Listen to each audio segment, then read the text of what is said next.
Welcome back to working thoughts. आज इस session में जनरल साइंस के कुछ क्वेश्चंस को देखेंगे जो झारखंड के एग्जाम्स के लिए हेल्पफुल होंगे। तो पहला क्वेश्चन है कि मुंह तक पानी से भरे ग्लास में जब तैरते हुए बर्फ का टुकड़ा पिघलता है तो जल के स्तर में क्या परिवर्तन होता है। तो ये क्या होगा, इसका करेक्ट आंसर होगा कोई भी परिवर्तन नहीं होगा। ठीक है, मान लीजिए कि ये पानी का ग्लास है, ठीक है, और कोई बर्फ का टुकड़ा है जो पानी डूबा हुआ है। अगर ये बर्फ पिघल जाएगा तो इसके स्तर में जो है कोई भी परिवर्तन नहीं होगा, क्योंकि ये जो है आर्किमिडीज के सिद्धांत के अकॉर्डिंग होता है। आर्किमिडीज का सिद्धांत, ठीक है, आर्किमिडीज का सिद्धांत के बेस्ट पर ये कार्य करता है। तो देखिए इसमें क्या होता है कि आर्किमिडीज का सिद्धांत कहता है, इसके अकॉर्डिंग जो है जब पानी के ग्लास में तैरता हुआ बर्फ पिघलता है तो पानी का स्तर क्या होता है, समान रहता है, क्योंकि बर्फ अपने आयतन के बराबर जो है पानी को विस्थापित करती है। यानी ये जो बर्फ है, ये जितना स्थान घिरे हुए है, यानी कि इसका जो आयतन है ये अपने आयतन के बराबर जो पानी है वहां पर ये विस्थापित करती है। ये हो गया आर्किमिडीज का सिद्धांत। तो इसका करेक्ट आंसर क्या हो जाएगा, ऑप्शन नंबर सी हो जाएगा। मछली के लीवर ऑयल में प्रचुर मात्रा में क्या होता है। अगर देखिए मछली में पूछा जाए तो मछली में क्या हो गया, विटामिन ए होगा।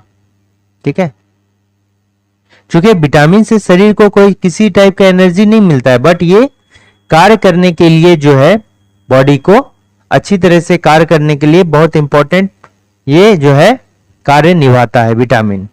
तो विटामिन ए जो है मछली में होता है, बट मछली के यदि यकृत में कहा जाएगा, यानी जो मछली का लीवर हो जाएगा, तो उसमें क्या हो जाएगा, विटामिन डी हो जाएगा। ठीक है, तो मछली के लीवर ऑयल में प्रचुर मात्रा में क्या होता है, विटामिन डी होता है। ठीक है, अब देखिए विटामिन डी का अगर साइंटिफिक नेम देखें तो क्या साइंटिफिक नेम होता है, कैल्सीफेरॉल। कैल्सीफेरॉल, ठीक है, कैल्सीफेरॉल इसको इसका साइंटिफिक नेम बोलते हैं, या इसको जो है हार्मोन विटामिन भी बोलते हैं। ठीक है, इसका साइंटिफिक नेम क्या हो गया, कैल्सीफेरॉल। ये अलग चीज हो गया, साइंटिफिक नेम अलग चीज हो गया, और इसको जो है हार्मोन विटामिन के नाम से भी जाना जाता है। हार्मोन विटामिन भी इसको कहते हैं। ये इसका कैल्सीफेरॉल साइंटिफिक नेम है, और इसको जो है हार्मोन विटामिन के नाम से भी जाना जाता है। ठीक है, इसका जो गुड सोर्स है, जो इसको प्राप्त करने का जो सही माध्यम है, गुड सोर्स क्या क्या सोर्स है। एक तो सबसे बेहतर होता है सूर्य का प्रकाश से विटामिन डी मिलता है। ठीक है, सूर्य का प्रकाश हो गया। उसके बाद अगर मक्खन आप खाइएगा तो भी इससे विटामिन डी मिलता है। ठीक है, दूध हो गया, उससे विटामिन डी मिलता है। अंडा हो गया, ये भी सोर्स होता है विटामिन डी का। पनीर हो गया, ये भी, ठीक है, इत्यादि। ठीक है, अब देखिए यहां पर क्या है, एक्स्ट्रा फैक्ट को देखते हैं। यहां पर क्या है, विटामिन ई है।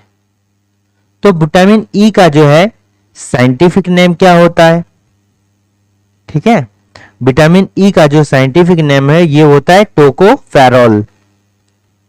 टोकोफेरोल, ये हो गया इसका साइंटिफिक नेम, टोकोफेरोल। और इसका अगर हम कमी करेंगे, ठीक है, विटामिन ई का कमी करेंगे तो इससे क्या होता है, जनन क्षमता में कमी होता है। जो जनन क्षमता में कमी,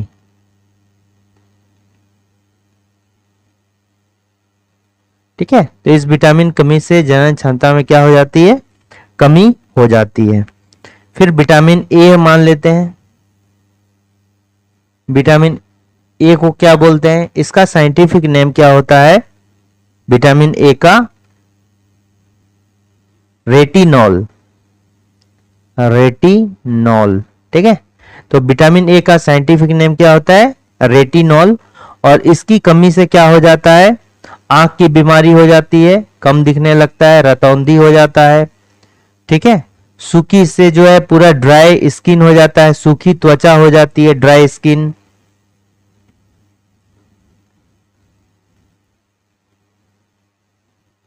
सूखी त्वचा हो जाता है, फिर सूखा आंख भी हो जाता है।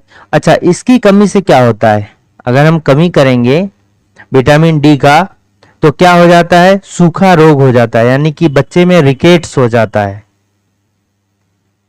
CKETS।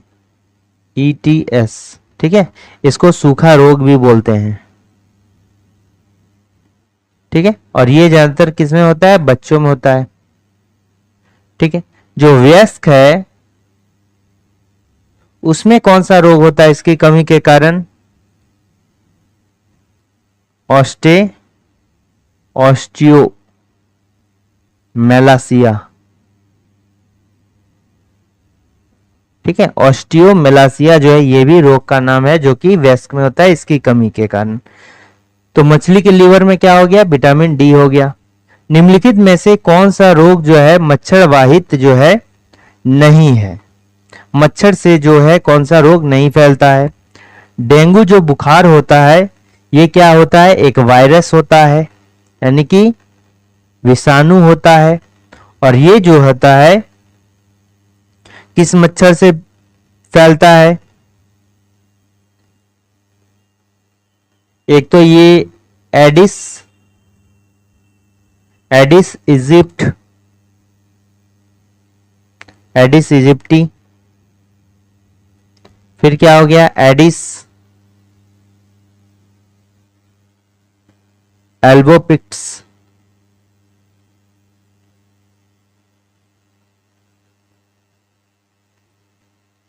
ठीक है, ये भी मच्छर का टाइप है। फिर क्यूलैक्स मच्छर हो गया, क्यूलैक्स।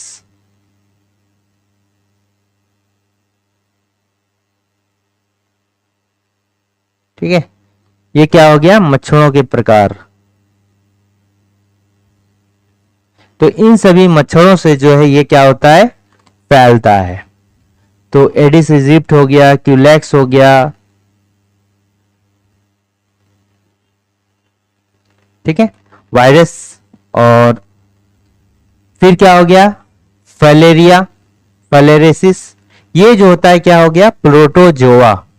ठीक है, प्रोटोजोआ प्रोटोजोआ से फैलता है, यानी कि परजीवी होता है, इसमें कृमि होता है। और ये क्या होता है? अनुवांशिक से होता है, यानी कि पीढ़ी दर पीढ़ी जो होता है ये फैलने वाला बीमारी होता है। ठीक है, ये भी जो है संक्रमित मच्छर के काटने से होता है, संक्रमित मच्छर। ठीक है, और ये जो है किसको प्रभावित करता है? लिम्फ नोड्स को, लिम्फ नोड्स। ठीक है, और लिम्फ वाहिका, लिम्फ वाहिका यानी कि लसिका जो प्रणाली होता है उसको प्रभावित करता है। ठीक है, हम कह सकते हैं लसिका प्रणाली।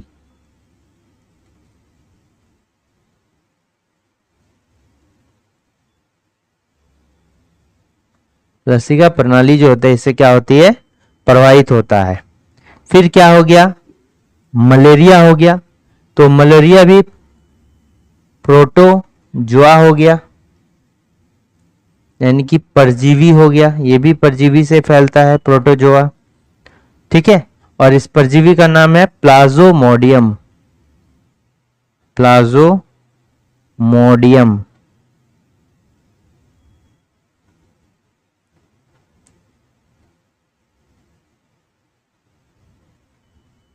ठीक है, ठीक है, इस परजीवी का नाम क्या है? प्लाज्मोडियम। और इसका वाहक कौन है इस परजीवी का? एनोफिलीज मच्छर, मादा एनोफिलीज मच्छर। ठीक है, इसका वाहक है।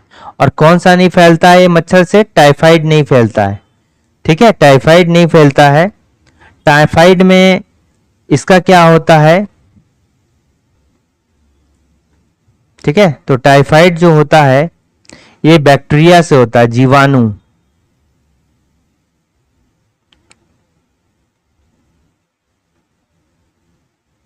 बैक्टीरिया से। और इस बैक्टीरिया का नाम क्या है? साल्मोनेला।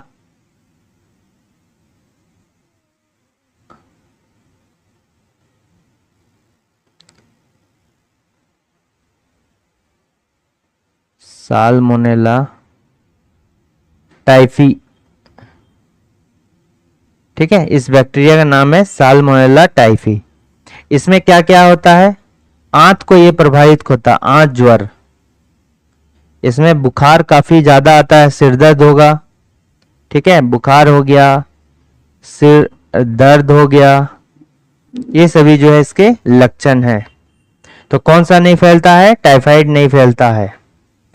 घाव को भरने में सहायक विटामिन कौन सा होता है? तो ये हो जाएगा विटामिन डी हो गया। ये क्या, सॉरी, घाव को भरने में जो है विटामिन डी नहीं, कौन सा विटामिन है? C vitamin. और खट्टे पदार्थ से जो है सी विटामिन मिलता है। ठीक है, इसको क्या बोलते हैं? इसका जो साइंटिफिक नेम है,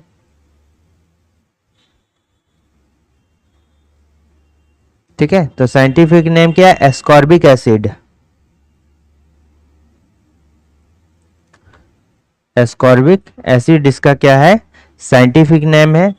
इसका सोर्स क्या होता है? अधिकतर खट्टे पदार्थ होते हैं।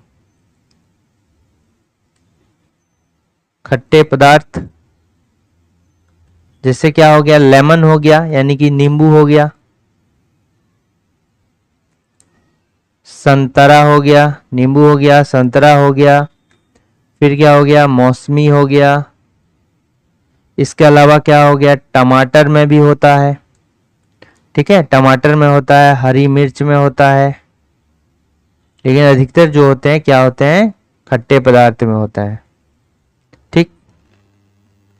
अच्छा, इसका अगर कमी होगा तो क्या होगा? स्कर्वी। ठीक है, इसकी कमी से जो है स्कर्वी रोग होता है। ठीक। अब देखिए यहाँ विटामिन बी है। एक्स्ट्रा फैक्ट में देखते हैं, ए और डी के बारे में तो हमने जान लिया। विटामिन ए को रेटिनॉल बोलते हैं और विटामिन डी को क्या बोलते हैं? कैल्सीफेरॉल। ठीक है, विटामिन ए को रेटिनॉल और विटामिन डी को कैल्सीफेरॉल। विटामिन जो है 8 प्रकार के होते हैं। विटामिन जो है बी 8 प्रकार के, ठीक है, 8 प्रकार के होते हैं। पहला हो गया, सबसे पहले क्या हो गया? B1। और B1 को क्या बोलेंगे? थायमिन बोलेंगे। B1 को क्या बोलेगा? थायमिन हो गया। फिर विटामिन B2 को रिबोक्लेविन, रिबोक्लेविन बोलेंगे। ठीक है, रिबोक्लेविन हो गया। फिर B3 को क्या बोलते हैं? पेंटोथेनिक अम्ल बोलते हैं। B3 को पेंटोथेनिक अम्ल बोलते हैं। B4 नहीं होता है, B5 होता है। B5 को क्या बोलते हैं? नियासिन बोलते हैं। B5 को क्या बोलते हैं? नियासिन बोलते हैं। B6 को क्या बोलते हैं? पायरिडॉक्सिन बोलते हैं। पायरिडॉक्सिन, B6 को पायरिडॉक्सिन। B7 को बायोटीन, बायोटीन बोलते हैं। B9 को जो है फॉलिक एसिड बोलते हैं। एसिड बोलेंगे। और एक बच गया क्या? B12। ठीक है, B12 इसको क्या? साइनोकोब्लामिन, साइनोकोब्लामिन। ठीक है, साइनोकोब्लामिन। ठीक है, और सभी को एक साथ मिला के बी कॉम्प्लेक्स बोला जाता है। तो ठीक है, थायरॉक्सिन के संश्लेषण के लिए निम्नलिखित में से क्या आवश्यक है? तो थायरॉक्सिन जो होता है एक गले में जो होता है थायराइड ग्लैंड होता है। ठीक है, गला में क्या होता है, देखिए जो मनुष्य के गला में क्या होता है, थायराइड ग्लैंड।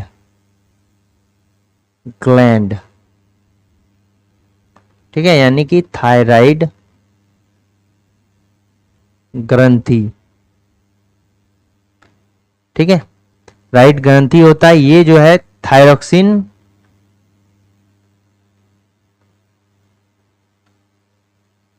ठीक है, थायरॉक्सिन हार्मोन का स्रावित करता है। क्या करता है? थायरॉक्सिन।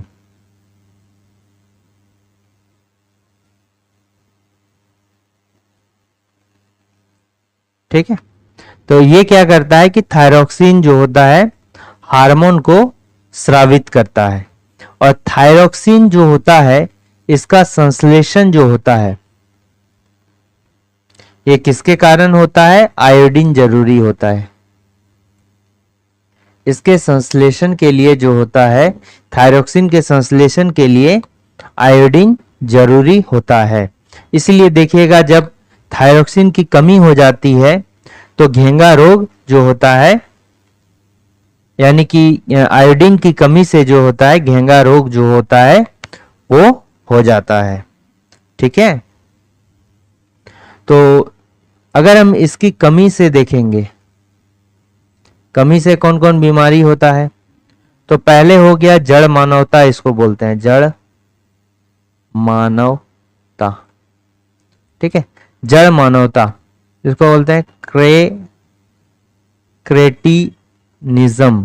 क्रेटिनिज्म। ये भी बीमारी होता है, ये थायरॉक्सिन के कारण जो होता है। जब थायरॉक्सिन हार्मोन का कमी हो जाता है तो बच्चों में जो होता है शारीरिक और मानसिक विकास नहीं हो पाता है। ये जो होता है इसके कारण जो होता है बच्चों में शारीरिक एवं मानसिक विकास नहीं। ठीक है, जो बच्चों में होता है शारीरिक और मानसिक विकास नहीं हो पाता है। दूसरा हो गया मैक्सीडोमा बोलते हैं, मैक्सीडोमा। तो मैक्सीडोमा क्या होता है? इस वयस्क में जो होता है, ठीक है, मैक्सीडोमा में क्या होता है कि उपाचयन की क्रिया सही नहीं होती है। ये जो होता है वयस्क में होता है, इसमें जो होता है उपाचयन सही नहीं हो पाता है। उपाचयन की क्रिया जो होता है सही नहीं, जिससे बॉडी में क्या होता है लेजीनेस जो होता है बना रहता है, काफी मतलब कमजोरी महसूस होगा। ठीक है, चलने फिरने में दर्द करेगा शरीर हाथ। अच्छा, दूसरा हो गया कि हाइपो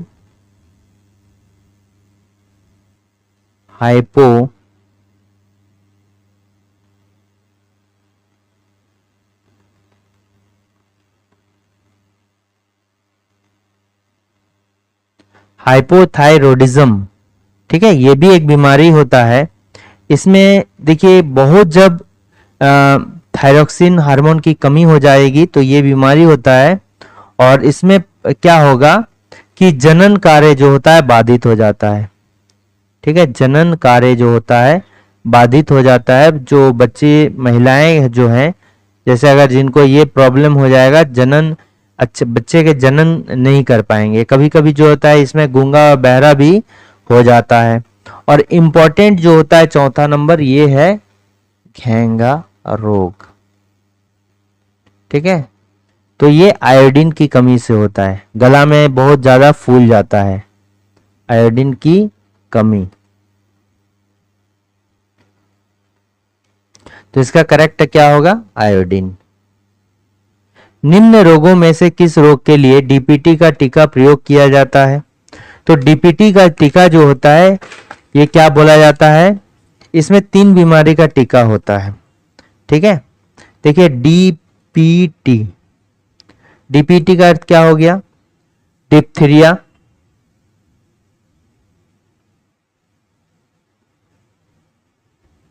डिप्थीरिया हो गया। फिर हो गया पर्टुसिस, पर्टुसिस। उसके बाद हो गया टेटनस। ठीक है, डिप्थीरिया, पर्टुसिस और टिटनेस। तो डिप्थीरिया को तो डिप्थीरिया कहा जाता है, डिप्थीरिया कहा जाता है। ठीक, और पर्टुसिस को जो है, यहाँ डबल एस होगा, पर्टुसिस को जो होता है क्या बोला जाता है? काली खांसी, काली खांसी। ठीक है, और टिटनेस को जो है टिटनेस ही कहा जाता है, टिटनेस। ठीक है, या कभी कभी जो होता है इस बीमारी को लॉक जॉ भी बोलते हैं, लॉक जॉ भी कहा जाता है। अब देखिए ये जो डिप्थीरिया होता है ये किसके कारण होता है बताइए? ये जीवाणु के कारण फैलता है। ये भी जीवाणु हो गया, ये भी क्या हो गया? जीवाणु से ही होता है। और ये भी जो होता है ये जीवाणु से ही होता है। ठीक है ना? और इन तीनों बीमारी के लिए जो है डीपीटी टीका लगाया जाता है, जिसको क्या बोलते हैं? Triple antigen, triple antigen. ठीक है, ट्रिपल एंटीजन कहा जाता है। ठीक, तो कौन सा होगा? तीनों होगा। यदि लोलक की लंबाई को 4 गुना कर दिया जाए तो आवर्तकाल क्या हो गया? देखिए लोलक जो होता है जनरली 2 प्रकार का होता है। ठीक है, 2 प्रकार का होता है। पहला तो हो गया सिंपल पेंडुलम, सरल लोलक, सिंपल पेंडुलम। और दूसरा, और इसका जो फॉर्मूला होता है आवर्तकाल का, तो क्या होता है? 2 pi under root L by G. ठीक है, दूसरा क्या हो गया? स्प्रिंग लोलक। ठीक है, तो इसमें के आवर्तकाल का फॉर्मूला क्या होता है? ये क्या हो गया? आवर्तकाल। ठीक है, ये भी क्या हो गया? आवर्तकाल। आवर्तकाल की जैसे ये मान लीजिए है, ये घुमा, जब यहां से घुमाया तो यहां से यहां गया, फिर यहां से यहां आया, फिर यहां से यहां आया, फिर यहां से फिर यहां आया, और यहां से फिर यहां गया। ठीक है, तो ये जो टाइम पीरियड पहले यहां से देखिए, यहां से यहां आया, यहां से फिर यहां आया, फिर यहां से यहां आया, यहां से यहां गया, तो इस पूरे को जो होता है जितना समय लगा इस तरह करके, तो उसको क्या बोलते हैं? आवर्तकाल कहा गया। तो ये जो होता है देखिए, कहीं पर टी जो है आवर्तकाल मास पे डिपेंड है क्या? नहीं। तो ये मास पर जो होता है यानी कि द्रव्यमान पर डिपेंड नहीं करता है, लेकिन ये जो होता है ये मास पर डिपेंड करता है, क्योंकि ये क्या हो गया? m बाय के। और के क्या हो गया? स्प्रिंग नियतांक हो गया, स्प्रिंग नियतांक, स्प्रिंग कांस्टेंट। और ये देखिए m है, तो ये जो होता है मास पे डिपेंड करता है। तो सरल लोलक का आवर्तकाल जो है मास पे डिपेंड नहीं करता है, क्योंकि फॉर्मूलाज देखिए, t कहीं पर m है, यहाँ पर नहीं, तो मास पे डिपेंड नहीं। t is equal to 2 pi m by K, mass पे डिपेंड करता है। तो यहाँ क्वेश्चन कुछ अलग है कि सरल लोलक की लंबाई को अगर 4 गुना कर दिया जाए तो सरल लोलक का लंबाई t इज इक्वल टू मान लीजिए 2 पाई है, और ये जो होता है क्या है, इसको कितना गुना कर दिया जाएगा? 4 गुना, यानी यह 4l, और जी का तो जी ही रहेगा अंडर रूट के अंदर। ठीक है, इसमें कोई भी चेंज नहीं किया गया है। तो मान लीजिए जब हो जाएगा तो ये टी डैश हो गया, नया आवर्तकाल टी डैश मान लीजिए 2 पाई। ठीक है, तो ये 4 बाहर निकलेगा तो क्या हो जाएगा? यहां पर लिख देते हैं 2 हो गया, इंटू हो गया 2 पाई, वही एल बाय जी। ठीक है, यानी कि T dash is equal to 2 into 2 pi under root L/G मतलब हो गया T, यानी नया आवर्तकाल जो हो गया पुराने आवर्तकाल का दोगुना हो गया, यानी कि इसके प्रारंभिक मान के दोगुना जो होता है क्या हो जाएगा, बढ़ जाएगा, दोगुना बढ़ जाएगा या दोगुना क्या हो जाएगा, हो जाएगा। ठीक है, यहां सही रहता कि दोगुना हो जाएगा। देखिए, ठीक है, किसी तारे की दूरी को नापने के लिए किस यूनिट का प्रयोग होता है, तो ये हो गया प्रकाश वर्ष। ठीक है, तो ये प्रकाश वर्ष जो होता है, ठीक है, ये खगोलीय पिंडों के बीच की दूरी को जनरली यानी सामान्य तौर पर जो है मापने के लिए किया जाता है। ये क्या हो गया, दूरी का मात्रक हो गया प्रकाश वर्ष, और ये जो है खगोलीय पिंडों की दूरी को मापने के लिए किया जाता है। इसका जो एक प्रकाश वर्ष बराबर कितना किलोमीटर होता है, तो 9.467 इंटू 10⁻12 किलोमीटर। अगर मीटर में इसको करना चाहें तो क्या करेंगे, इसमें और अगर तोड़ देंगे गुना 3 कर देंगे तो 9.467 इंटू 10⁻15 मीटर हो जाएगा। ठीक है, तो ये हो गया। इससे भी बड़ी यूनिट जो होता है दूरी का, अगर दूरी की सबसे बड़ी यूनिट जो होता है क्या होता है, पार्सेक होता है। सबसे बड़ी मात्रक क्या होता है, पार्सेक होता है। और कभी कभी जो होता है पार्सेक का भी यूज किया जाता है, लेकिन ज्यादातर प्रकाश वर्ष का यूज किया जाता है। और एक पार्सेक बराबर कितना हो जाता है, 3.26 प्रकाश वर्ष। ठीक है, ठीक है। नेक्स्ट क्वेश्चन आते हैं कि इस नियम के अनुसार नियत ताप पर किसी गैस के निश्चित मात्रा का दाब उसके आयतन का व्युत्क्रमानुपाती होता है। तो गैसों के नियम में 3 टाइप के नियम आते हैं। देखिए आपको बताते हैं। मान लीजिए कि ये ट्रायंगल है, इसी ट्रायंगल से आप जो है गैस के सभी नियम, इंपॉर्टेंट जो नियम है वो हो गया। अब रिलेशन हो गया P, यानी कि P फॉर प्रेशर, V हो गया फॉर वॉल्यूम, और T मतलब क्या हो गया, टेम्परेचर। ठीक है, अब P और V को जब व्युत्क्रमानुपाती करो, ठीक है, जब T को छोड़ दिया जाए तो V और P ये मान लीजिए किसका, बॉयल का नियम है। ठीक है, P और V का जो है ये बॉयल का नियम। ठीक है, ये क्या होता है, चार्ल्स का नियम होता है।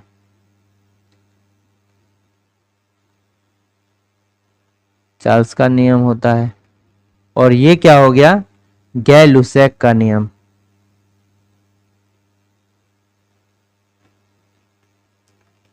नियम है। ठीक है, अच्छा,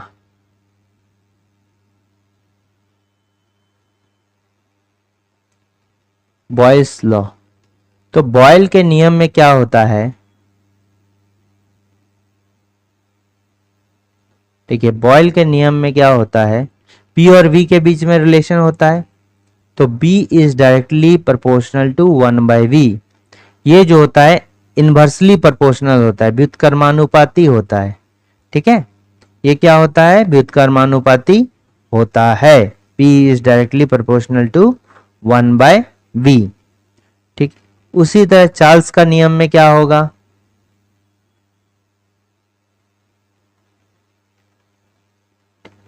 और जो T के साथ होगा, देखिए T को जब छोड़ दिए यहां पर जो होता है T क्या होता है, कांस्टेंट होता है। ठीक है, T क्या होगा, कांस्टेंट होगा। तो ऐसे याद रखिए, जिसमें T जैसे P और V के T के साथ नहीं होगा, जो T के साथ नहीं होगा व्युत्क्रमानुपाती होगा।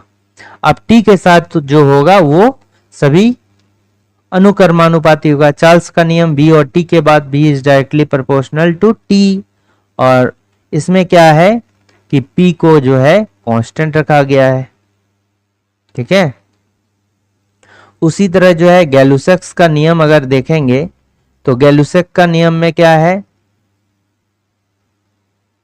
गैलुसेक का नियम क्या है, P और T के साथ है, तो P is directly proportional to T है व्हेन V इज कांस्टेंट। तो P स्टैंड्स फॉर प्रेशर, ठीक है, दाब हो गया, T मतलब टेम्परेचर, तो ये क्या हो गया, तापमान हो गया, और V मतलब वॉल्यूम हो गया यानी आयतन हो गया, तो ये हो गया। तो इस नियम के अनुसार नियत ताप पर, तो नियत ताप पर यानी कांस्टेंट टेम्परेचर पर, तो टेम्परेचर किस में कांस्टेंट होता है, बॉयल के नियम में, ठीक है। तो इसमें P is directly proportional to 1/V, व्युत्क्रमानुपाती होता है। और एक इसमें डाल्टन का नियम है, ठीक है, ये समझ में आ गया। इसमें डाल्टन का नियम हम बता दे रहे हैं क्या है, एक्स्ट्रा फैक्ट है। तो डाल्टन का नियम क्या है कि मान लीजिए कि जैसे बहुत सारे अक्रिय गैस का मिश्रण है, ठीक है, अक्रिय गैसों का मिश्रण है, और अलग अलग जो अक्रिय गैस है अलग अलग जो है दाब लगाता है, ठीक है। तो अलग अलग अक्रिय गैसें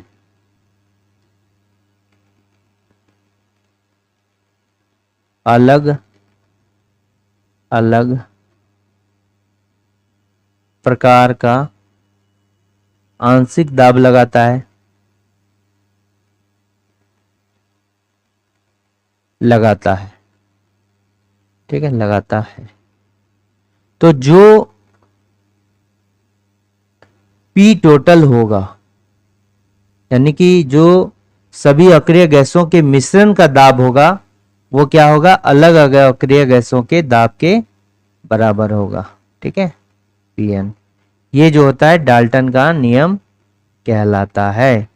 तो क्या बोलेंगे इसमें कि प्रत्येक गैस एक दाब उत्पन्न करती है, ठीक है, जिसे क्या बोलते हैं, आंशिक दाब बोलते हैं। तो इस नियम के अकॉर्डिंग गैसों के मिश्रण का कुल दाब यानी कि P टोटल मिश्रण में उपस्थित सभी गैसों के आंशिक दाबों के योग के बराबर होता है। तो इसको क्या बोलते हैं, डाल्टन का नियम बोलते हैं।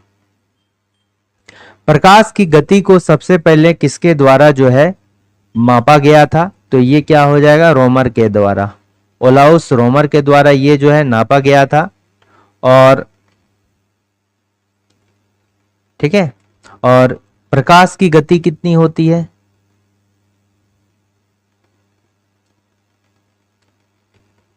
प्रकाश की गति जो होती है कितनी होती है, 3 लाख किलोमीटर, 3 × 10⁸ मीटर पर सेकेंड, यानी कि एक सेकेंड में वो 3 लाख मीटर तक जो है ट्रेवल कर सकता है।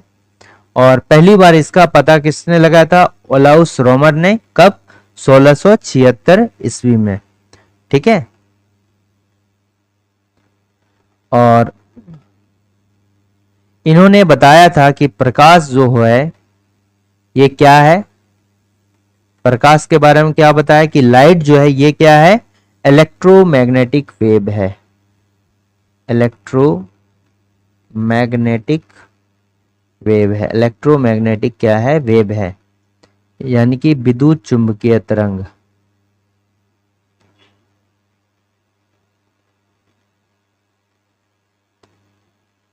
ठीक है, यही बताया था, ठीक। जल का शुद्ध जो है पीएच वैल्यू क्या होता है, पीएच मतलब क्या होता है, पीएच का मतलब क्या होता है, hydrogen potentials, pH stands for potential of hydrogen या हाइड्रोजन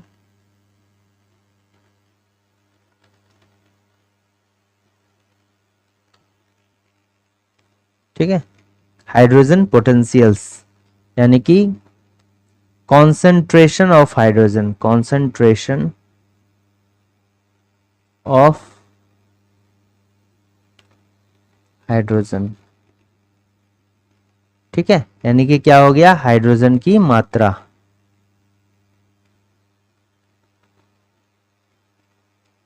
हाइड्रोजन की मात्रा इसको कहेंगे, ठीक है। तो देखिए एक स्केल होता है, पीएच का स्केल होता है। ठीक है, इस टाइप का होता है। तो बीच में क्या हो गया, 7 हो गया, इधर क्या हो गया, 0 हो गया, और इधर क्या हो गया, 14 है। यानी 0 to 14 होता है। इसमें जो होता है सबसे अधिक जो है अम्लता होता है। ठीक है, 0 मतलब सबसे अधिक अम्लता, एसिड जो होता है सबसे अधिक, इसका एसिडिटी होता है, अम्लीयता। जो ये 7 पर होगा ये उदासीन होगा, यानी कि न्यूट्रल होगा, और 14 पर सबसे अधिक क्षारीयता।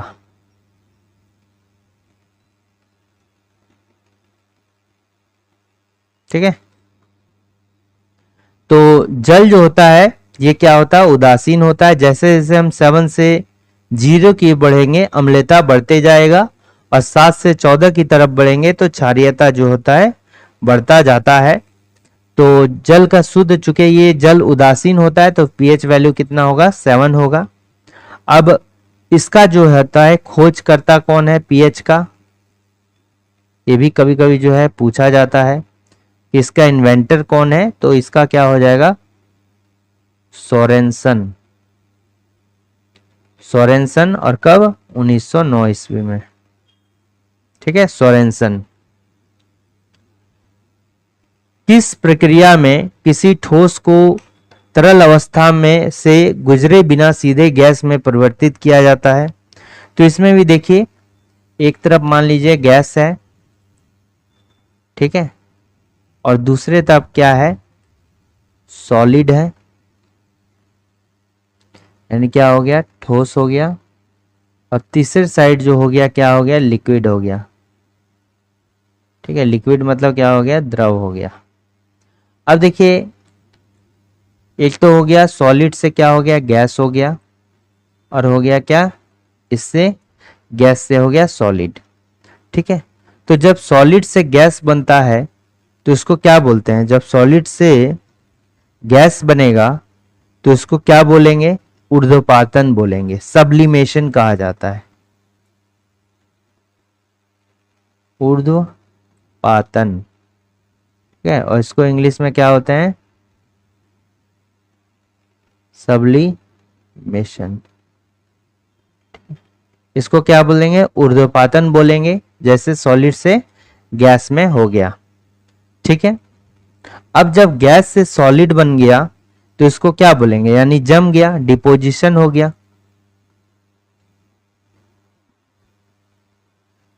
इसमें क्या हो गया, डिपोजिशन हो गया, जमाव हो गया। ठीक है, और फिर इसी तरह इसमें सॉलिड से लिक्विड जब बन जाता है, तो सॉलिड से जब लिक्विड बनेगा तो इसको क्या बोलेंगे, गलना बोलेंगे। इसको क्या बोलते हैं, सॉलिड से लिक्विड होगा तो गलना होगा। ठीक है, और इधर से इधर होगा लिक्विड से, तो इसको बोलते हैं जमना। ठीक है, इसको बोलेंगे फ्रीजिंग, और इसको क्या बोलेंगे, गलना। ठीक है, जब लिक्विड से गैस बनेगा तो इसको क्या बोलेंगे, वाष्पीकरण बोलेंगे। लिक्विड से गैस, वाष्पीकरण हो गया। ठीक है, और जब गैस से लिक्विड बनेगा तो इसको क्या बोलेंगे, कंडेंसेशन। कंडेंसेशन मतलब संघनन, कंडेंसेशन। ठीक है, समझ में आ गया। ठीक है, तो इसमें इंपॉर्टेंट क्या है, ऊर्ध्वपातन, किसी ठोस को तरल अवस्था से गुजरे बिना सीधे गैस में, ठोस से सीधे गैस में। तो ठोस से सीधे गैस में देखिए क्या बोलते हैं, ऊर्ध्वपातन बोलते हैं। वाष्पीकरण किसको बोलेंगे, वाष्पीकरण मतलब लिक्विड से गैस बन जाता है। संक्षेपण मतलब हो गया डिपोजिशन, इसमें क्या हो गया, सॉलिड से क्या हो गया, डायरेक्ट गैस। इसमें डिपोजिशन में क्या होता है, डायरेक्ट गैस से सॉलिड बन जाता है, और पिघलने में क्या होता है, सॉलिड से लिक्विड हो जाता है। तो ऊर्ध्वपातन जो होता है, यानी कि सब्लिमेशन, ऊर्ध्वपातन,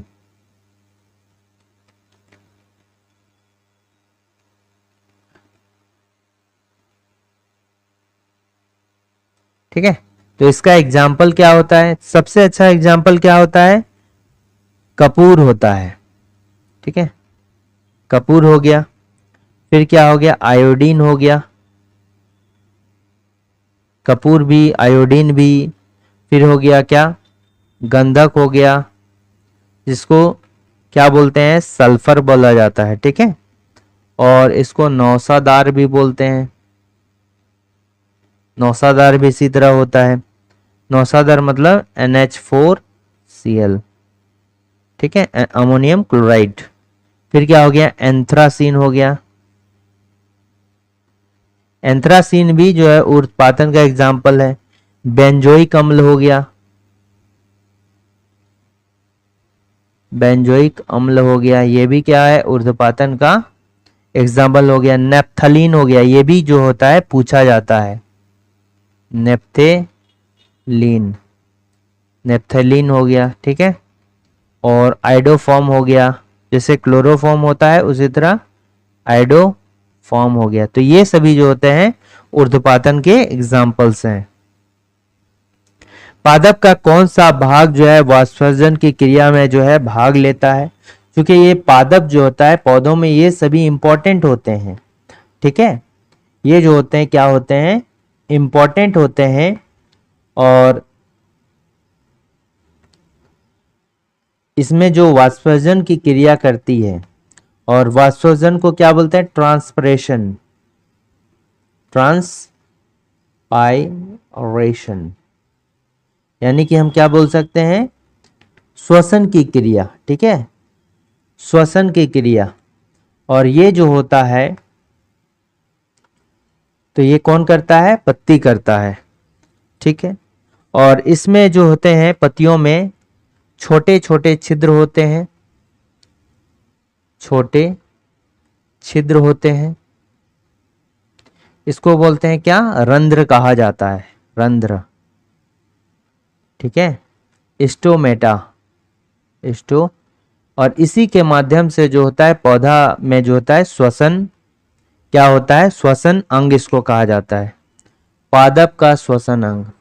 ठीक है, पादप का श्वसन अंग। ठीक है, और इसी के कारण से जो होता है, यानी कि पत्तियों के माध्यम से ही ये पौधे जो होते हैं सांस लेते हैं, और ऑक्सीजन और कार्बन डाइऑक्साइड का जो है आदान प्रदान किया जाता है। और ये जो होता है बेसिकली वाष्पोत्सर्जन से क्या होता है कि तापमान नियंत्रित करने का कार्य करता है। पौधे जो होते हैं तापमान नियंत्रित करने का कार्य करते हैं, नियंत्रण। ठीक है, तापमान नियंत्रण करने का काम करते हैं, और पौधे में हरित लवक पाया जाता है, क्लोरोप्लास्ट पाया जाता है, इसी कारण से ये जो है सूर्य प्रकाश के कारण खाना बना पाता है। ठीक है, ध्वनि की गति सबसे अधिक किसमें होगी, ध्वनि की गति जो है सबसे ज्यादा जो होता है 30 डिग्री पर आर्द्र हवा में होती है, आर्द्र हवा। ठीक है, और एक बात याद रखिए कि गैस में जो होता है, ये ध्वनि के रिस्पेक्ट में बात की जा रही है, तो गैस में क्या होता है कि ध्वनि की जो गति होती है वो अगर ज्यादा होगा, कब, जब घनत्व जो होता है, माध्यम का घनत्व कब होगा। ठीक है, माध्यम का घनत्व कम होगा तो ध्वनि का गति जो होता है ज्यादा होगा गैस में। लेकिन अगर सॉलिड और लिक्विड की बात करेंगे, ठीक है, सॉलिड और लिक्विड की अगर हम बात करेंगे तो ध्वनि का गति जो होगा वो डायरेक्टली प्रोपोर्शनल टू घनत्व का माध्यम होगा, घनत्व होगा किसका, माध्यम के, ये याद रखना है। ठीक है, जो गति होगा वो घनत्व, तो जितना अधिक गैस के फॉर्म में जितना अधिक ज्यादा डेंसिटी होगा, गति जो होता है उतना कम हो जाएगा। लेकिन इसमें डेंसिटी जितना अधिक होगा गति जो होगा उतना अधिक होगा। तो अगर हम स्पीड ऑफ साउंड की बात करें, यानी कि ध्वनि की गति की बात करें तो सॉलिड में जो होता है सबसे अधिक होता है, फिर लिक्विड में होता है, फिर क्या होता है, गैस में होता है। यानी कि ध्वनि की गति सबसे अधिक कहाँ होती है, ठोस में, फिर द्रव में, और फिर क्या जो होता है, गैस में होता है। गतिमान बस में एक यात्री को आगे की ओर धक्का लगता है जब बस अचानक रुक जाए, इसकी व्याख्या किसके द्वारा जो होता है किया जाता है? तो ये जो है न्यूटन का जो है पहला नियम, यानी कि जड़त्व का नियम के द्वारा। ठीक है, जब कोई वस्तु जो होता है विरामावस्था में होती है तो वो जो है विरामावस्था में ही रहना चाहती है, जब वो गति अवस्था में है तो गति अवस्था में ही रहना चाहती है। तो ये जो होता है जड़त्व का नियम है, न्यूटन के द्वारा दिया गया था। कौन सा? जड़त्व का नियम, लॉ ऑफ इनर्शिया। ठीक है, और ये क्या हो गया, जड़त्व का नियम हो गया। ये जो हो गया F is equal to M A हो गया, ये न्यूटन का दूसरा नियम हो गया। ठीक है, F is equal to M A यानी कि बल का नियम। ठीक है, और तीसरा नियम जो हो गया action is equal to reaction. ठीक है, action is equal to reaction, यानी कि क्रिया के बराबर प्रतिक्रिया, क्रिया के बराबर प्रतिक्रिया। जब हम किसी वस्तु पर बल लगाते हैं तो वो जो है वस्तु भी हमारे ओर उतना ही बल लगाती है। तो इसका करेक्ट आंसर कौन सा हो जाएगा? ऑप्शन नंबर ए हो जाएगा। उस लवण का नाम बताइए जो मानव शरीर में हड्डी और दांतों के निर्माण प्रक्रिया में आवश्यक होते हैं। तो मानव शरीर में हड्डी और दांतों के निर्माण प्रक्रिया में कैल्शियम और फास्फोरस की जो होती है बहुत ही अधिक आवश्यक होते हैं। ठीक है, कैल्शियम और फास्फोरस। ठीक, देखिए अगर हम दांत की बात करेंगे तो दांत का जो है बनावट की दृष्टि से हो जाए, दो टाइप का दांत होता है बनावट। ठीक है, पहला हो गया क्या, होमोडेंट हो गया। अगर दांत की बात करते हैं तो बनावट की दृष्टि से जो है दो प्रकार के दांत होते हैं। एक हो गया होमोडेंट, यानी सभी दांत जो होते हैं समान होते हैं, सभी समान दांत होते हैं। और दूसरा हो गया हेट्रोडेंट, हेट्रियो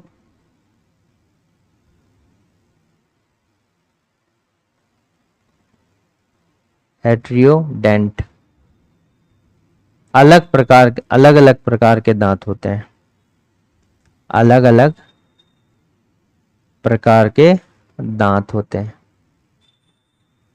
ठीक है, इसमें अलग अलग प्रकार के दांत होते हैं। जैसे एग्जाम्पल में किसके होते हैं?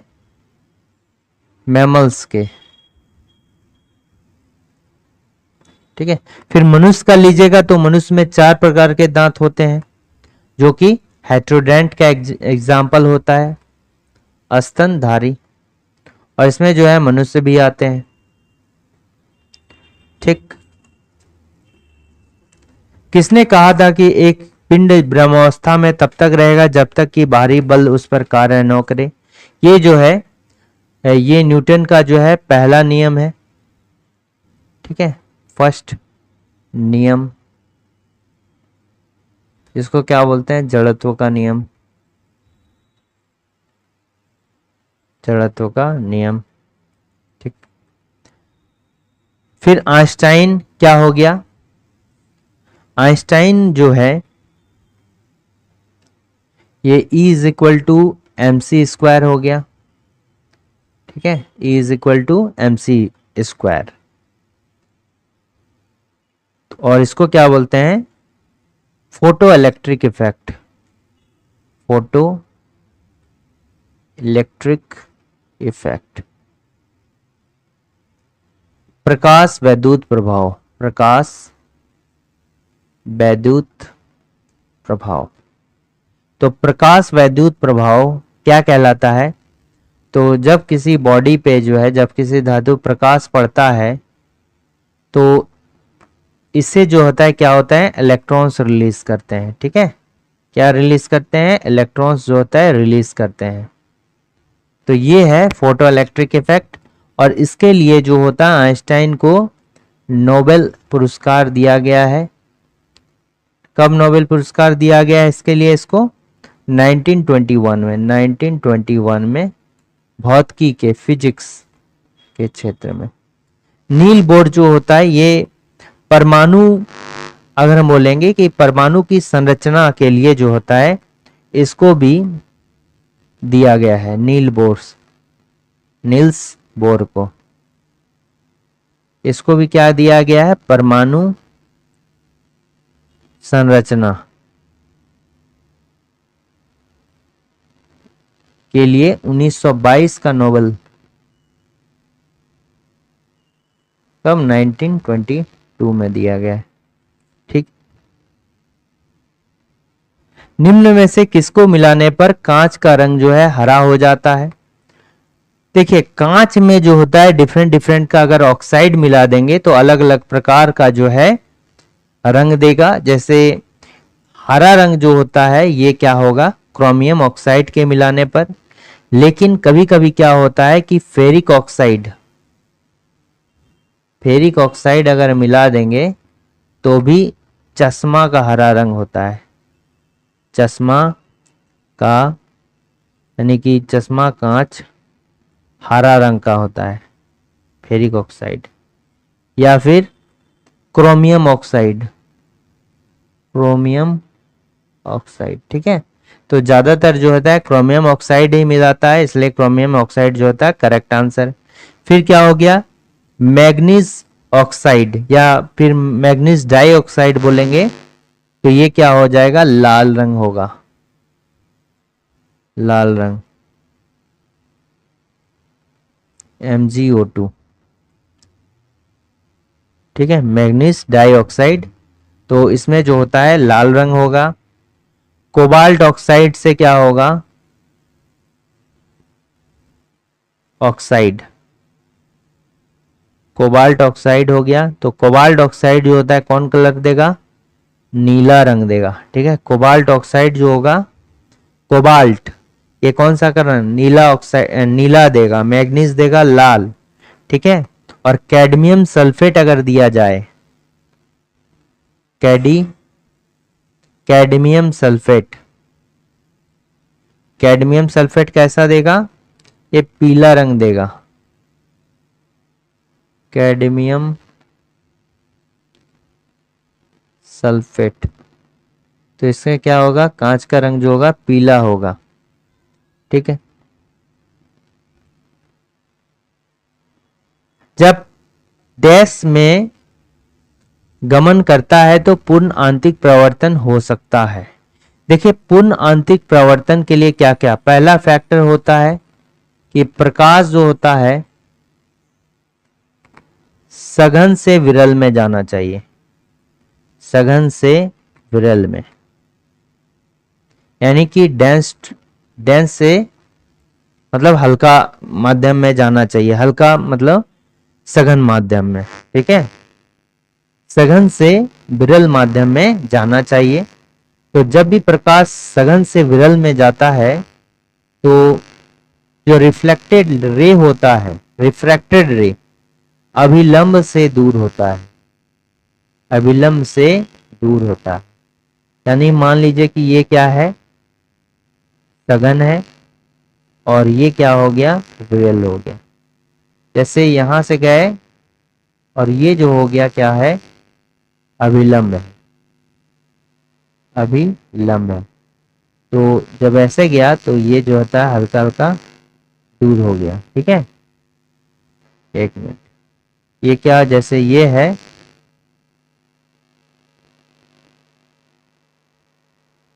देखिए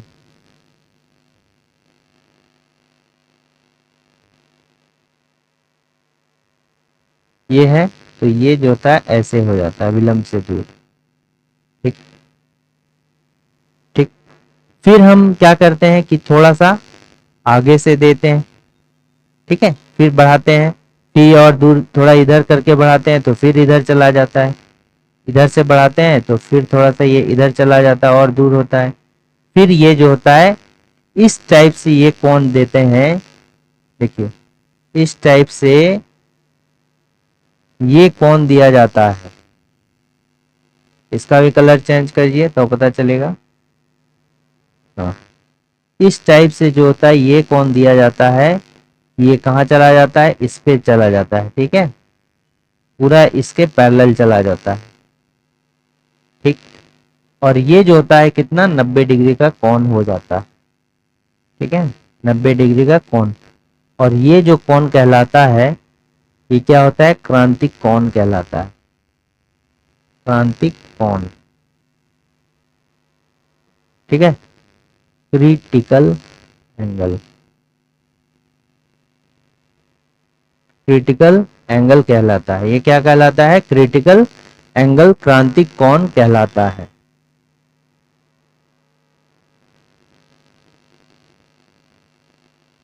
ठीक है, ये क्या कहलाता है, क्रिटिकल एंगल, क्रांतिक कोण। ठीक है, जिसके लिए जो है आपतन कोण जो होता है 90 डिग्री हो जाता है। ठीक, इसके पैरेलल में। अब जब भी इससे ज्यादा करेंगे, ठीक है, मान लिए अब जैसे हम इससे इंक्रीज कर दिए, क्रांतिक कोण से ज्यादा कर दिए, तो ये जो होता है क्या होगा, नीचे तरफ जो है वापस लौट के आ जाता है। ठीक है, तो ये देखिए जिस माध्यम से गया था उसी माध्यम आ गया। तो इसको क्या करेंगे, पूर्ण आंतरिक प्रवर्तन। जिस माध्यम से भेजे हैं रिफ्रैक्ट होके मुड़ते हुए जो है उसी माध्यम जब वापस आ जाता है तो उसको क्या करते हैं, क्रिटिकल एंगल। तो पूर्ण आंतरिक प्रवर्तन के लिए पहला तो होना चाहिए सघन से विरल में जाना चाहिए, और दूसरा जो होगा ये क्या होगा कि जो आपका कोण होगा, ये जो आपतन कोण होगा वो क्रांतिक कोण से बड़ा होना चाहिए। आपतन कोण क्रांतिक कोण से ज्यादा।